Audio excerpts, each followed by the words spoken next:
Last night in Kabul, the United States ended 20 years of war in Afghanistan, the longest war in American history.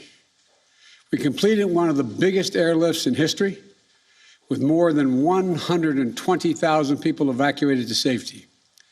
That number is more than double what most experts thought were possible. No nation has ever done anything like it in all of history. Only the United States had the capacity and the will and ability to do it, and we did it today. The extraordinary success of this mission was due to the incredible skill, bravery, and selfless courage of the United States military and our diplomats and intelligence professionals. For weeks, they risked their lives to get American citizens, Afghans who helped us, citizens of our allies and partners and others on board planes and out of the country. And they did it facing a crush of enormous crowds seeking to leave the country. And they did it knowing ISIS-K terrorists, sworn enemies of the Taliban, were lurking in the midst of those crowds.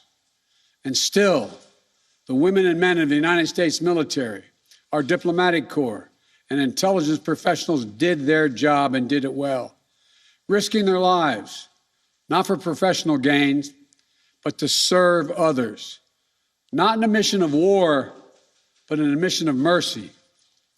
20 service members were wounded in the service of this mission. 13 heroes gave their lives. I was just at Dover Air Force Base for the dignified transfer. We owe them and their families a debt of gratitude we can never repay, but we should never, ever, ever forget. In April, I made a decision to end this war. As part of that decision, we set the date of August 31st for American troops to withdraw. The assumption was that more than 300,000 Afghan national security forces that we had trained over the past 2 decades and equipped would be a strong adversary in their civil wars with the Taliban. That assumption that the Afghan government would be able to hold on for a period of time beyond military drawdown turned out not to be accurate.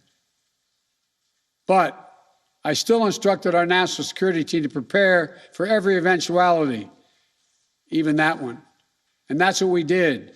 So we were ready when the Afghan security forces, after 2 decades of fighting for their country and losing thousands of their own, did not hold on as long as anyone expected. We were ready when they and the people of Afghanistan watched their own government collapse and their president flee amid the corruption and malfeasance, handing over the country to their enemy, the Taliban, and significantly increasing the risk to U.S. personnel and our allies. As a result, to safely extract American citizens before August 31st, as well as embassy personnel, allies and partners, and those Afghans who had worked with us and fought alongside of us for 20 years, I had authorized 6,000 troops, American troops, to Kabul to help secure the airport. As General McKenzie said, this is the way the mission was designed. It was designed to operate under severe stress and attack, and that's what it did. Since March, we reached out 19 times to Americans in Afghanistan with multiple warnings and offers to help them leave Afghanistan, all the way back as far as March. After we started the evacuation 17 days ago, we did initial outreach and analysis and identified around 5,000 Americans who had decided earlier to stay in Afghanistan, but now wanted to leave. Our Operation Allied Rescue ended up getting more than 5,500 Americans out. We got out thousands of citizens and diplomats from those countries that went into Afghanistan with us to get bin Laden. We got out locally employed staff of the United States Embassy and their families, totaling roughly 2,500 people. We got thousands of Afghan translators and interpreters and others who supported the United States out as well. Now we believe that about 100 to 200 Americans remain in Afghanistan, with some intention to leave. Most of those who remain are dual citizens, long-time residents who had earlier decided to stay because of their family roots in Afghanistan. The bottom line, 90% of Americans in Afghanistan who wanted to leave were able to leave.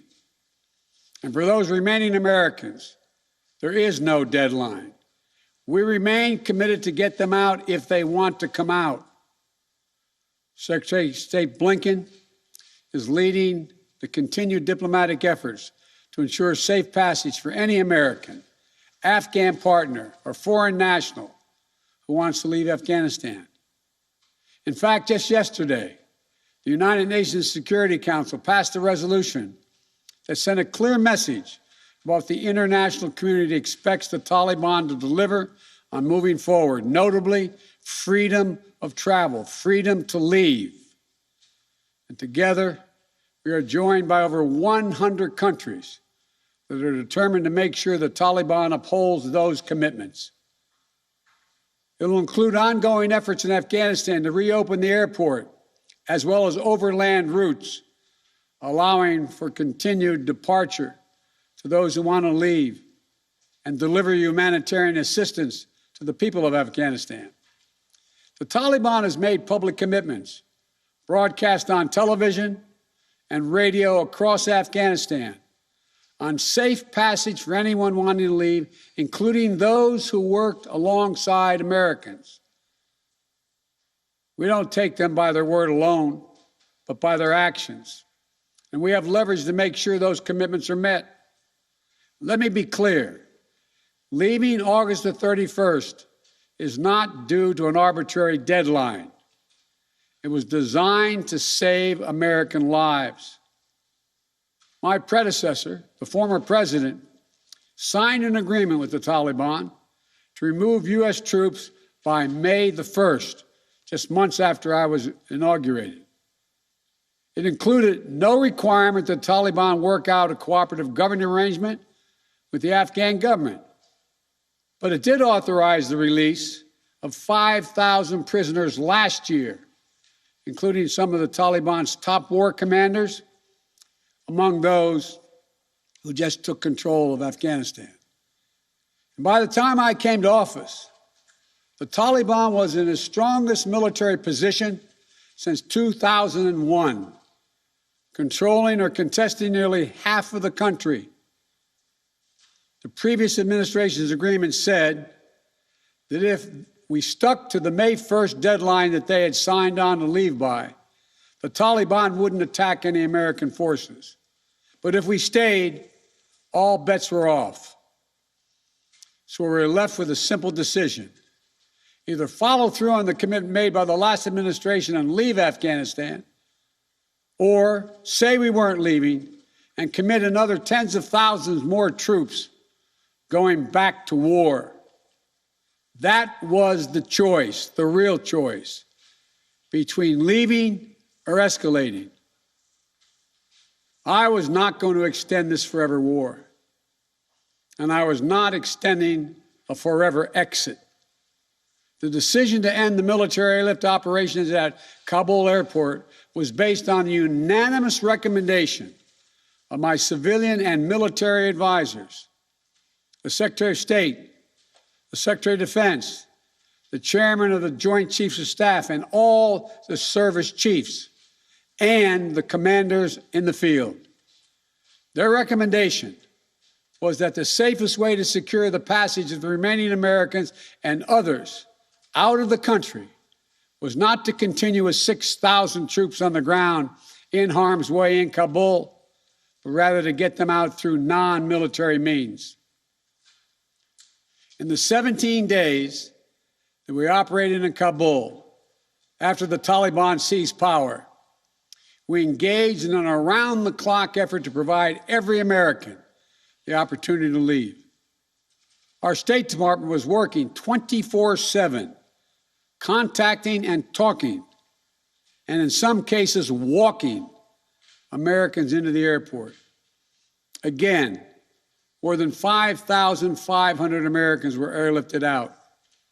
And for those who remain, we will make arrangements to get them out if they so choose. As for the Afghans, we and our partners have airlifted 100,000 of them. No country in history has done more to airlift out the residents of another country than we have done. We will continue to work to help more people leave the country who are at risk. We're far from done. For now, I urge all Americans to join me in grateful prayer for our troops and diplomats and intelligence officers who carried out this mission of mercy in Kabul and at tremendous risk with such unparalleled results. An airlift that evacuated tens of thousands, to a network of volunteers and veterans who helped identify those needing evacuation, guide them to the airport, and provided them for their support along the way. We're going to continue to need their help. We need your help, and I'm looking forward to meeting with you. And to everyone who is now offering or who will offer to welcome Afghan allies to their homes around the world, including in America, we thank you. I take responsibility for the decision. Now, some say we should have started mass evacuation sooner. And couldn't this have been done in a more orderly manner? I respectfully disagree. Imagine if we'd begun evacuations in June or July, bringing in thousands of American troops and evacuating more than 120,000 people in the middle of a civil war. There still would have been a rush to the airport, a breakdown in confidence and control of the government, and it still would have been a very difficult and dangerous mission. The bottom line is there is no evacuation from the end of a war that you can run without the kinds of complexities, challenges, and threats we faced. None. There are those who would say we should have stayed indefinitely for years on end. They ask, why don't we just keep doing what we were doing? Why do we have to change anything? The fact is, everything had changed. My predecessor had made a deal with the Taliban. When I came into office, we faced a deadline, May 1. The Taliban onslaught was coming. We faced one of two choices: follow the agreement of the previous administration and extend to have more time for people to get out, or send in thousands of more troops and escalate the war. To those asking for a third decade of war in Afghanistan, I ask, what is the vital national interest? In my view, we only have one: to make sure Afghanistan can never be used again to launch an attack on our homeland. Remember why we went to Afghanistan in the first place? Because we were attacked by Osama bin Laden and Al-Qaeda on September 11th, 2001. And they were based in Afghanistan. We delivered justice to bin Laden on May 2nd, 2011, over a decade ago. Al-Qaeda was decimated. I respectfully suggest you ask yourself this question. If we'd been attacked on September 11, 2001, from Yemen instead of Afghanistan, would we have ever gone to war in Afghanistan? Even though the Taliban controlled Afghanistan in the year 2001? I believe the honest answer is no. That's because we had no vital interest in Afghanistan other than to prevent an attack on America's homeland and our friends. And that's true today. We succeeded in what we set out to do in Afghanistan, over a decade ago. Then we stayed for another decade. It was time to end this war. This is a new world. The terror threat has metastasized across the world, well beyond Afghanistan. We face threats from al-Shabaab in Somalia, al-Qaeda affiliates in Syria and the Arabian Peninsula, and ISIS attempting to create a caliphate in Syria and Iraq and establishing affiliates across Africa and Asia. The fundamental obligation of a president, in my opinion, is to defend and protect America. Not against threats of 2001, but against the threats of 2021 and tomorrow. That is the guiding principle behind my decisions about Afghanistan. I simply do not believe that the safety and security of America is enhanced by continuing to deploy thousands of American troops and spending billions of dollars a year in Afghanistan. But I also know that the threat from terrorism continues in its pernicious and evil nature. But it's changed, expanded to other countries. Our strategy has to change too. We will maintain the fight against terrorism in Afghanistan and other countries. We just don't need to fight a ground war to do it. We have what's called over-the-horizon capabilities, which means we can strike terrorists and targets without American boots on the ground, or very few if needed. We've shown that capacity just in the last week. We struck ISIS-K remotely, days after they murdered 13 of our service members and dozens of innocent Afghans. And to ISIS-K, we are not done with you yet. As Commander-in-Chief, I firmly believe the best path to guard our safety and our security lies in a tough, unforgiving, targeted, precise strategy that goes after terror where it is today, not where it was 2 decades ago. That's what's in our national interest. And here's a critical thing to understand. The world is changing. We're engaged in a serious competition with China. We're dealing with the challenges on multiple fronts with Russia. We're confronted with cyber attacks and nuclear proliferation. We have to shore up America's competitiveness to meet these new challenges in the competition for the 21st century. And we can do both. Fight terrorism and take on new threats that are here now and will continue to be here in the future. And there's nothing China or Russia would rather have, would want more in this competition in the United States to be bogged down another decade in Afghanistan. As we turn the page on the foreign policy that has guided our nation the last 2 decades, we've got to learn from our mistakes. To me, there are 2 that are paramount. First, we must set missions with clear, achievable goals, not ones we'll never reach. And second, we must stay clearly focused on the fundamental national security interest of the United States of America. This decision about Afghanistan is not just about Afghanistan. It's about ending an era of major military operations to remake other countries. We saw a mission of counterterrorism in Afghanistan, getting the terrorists and stopping attacks, morph into a counterinsurgency, nation building, trying to create a democratic, cohesive, and united Afghanistan, something that has never been done over many centuries of Afghan's history.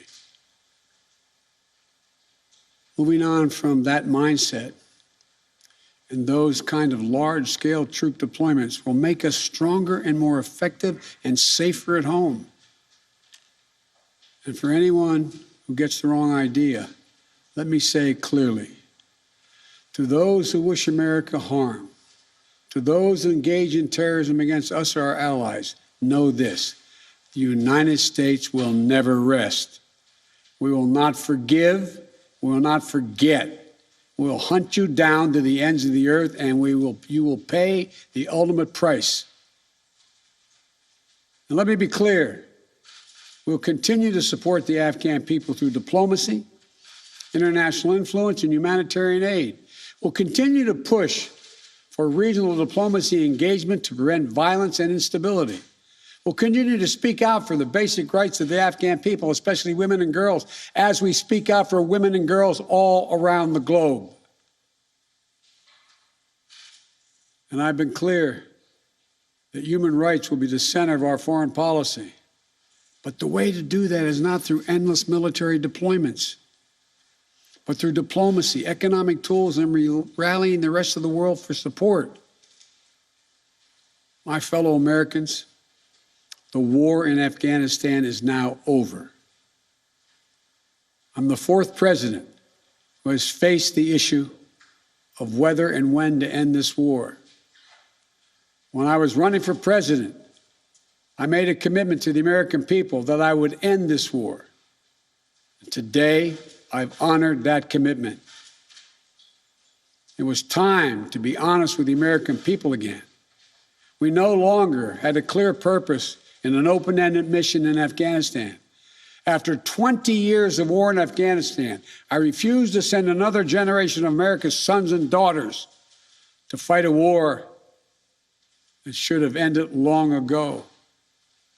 After more than $2 trillion spent in Afghanistan, the cost that researchers at Brown University estimated would be over $300 million a day for 20 years in Afghanistan, for 2 decades.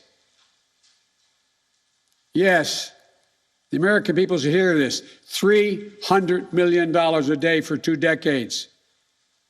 If you take the number of 1 trillion, as many say, that's still $150 million a day for 2 decades. And what have we lost as a consequence in terms of opportunities? I refuse to continue a war that was no longer in the service of the vital national interest of our people. And most of all, after 800,000 Americans serving in Afghanistan, I've traveled that whole country, brave and honorable service. After 20,744 American servicemen and women injured, and the loss of 2,461 American personnel, including 13 lives lost just this week, I refuse to open another decade of warfare in Afghanistan. We've been a nation too long at war. If you're 20 years old today, you've never known an America at peace. So when I hear that we could have, should have continued the so-called low-grade effort in Afghanistan at low risk to our service members, at low cost, I don't think enough people understand how much we've asked of the 1% of this country who put that uniform on, willing to put their lives on the line in defense of our nation. Maybe it's because my deceased son, Bo, served in Iraq for a full year. Before that, well, maybe it's because of what I've seen over the years as senator, vice president, and president traveling these countries. A lot of our veterans and their families have gone through hell. Deployment after deployment, months and years away from their families. Missed birthdays, anniversaries, empty chairs at holidays, financial struggles, divorces, loss of limbs, traumatic brain injury, post-traumatic stress. We see it in the struggles many have when they come home. We see it in the strain on their families and caregivers. We see it in the strain on their families when they're not there. We see it in the grief borne by their survivors. The cost of war they will carry with them their whole lives. Most tragically, we see in the shocking and stunning statistic that should give pause to anyone who thinks war can ever be low grade, low risk, or low cost. 18 veterans, on average, who die by suicide every single day in America. Not in a far-off place, but right here in America. There's nothing low grade or low risk or low cost about any war. It's time to end the war in Afghanistan. As we close 20 years of war and strife and pain and sacrifice, it's time to look to the future, not the past, to a future that's safer, to a future that's more secure, to a future that honors those who served and all those who gave what President Lincoln called their last full measure of devotion. I give you my word with all of my heart. I believe this is the right decision, a wise decision, and the best decision for America. Thank you. Thank you, and may God bless you all, and may God protect our troops. President Biden, the worst in Taliban.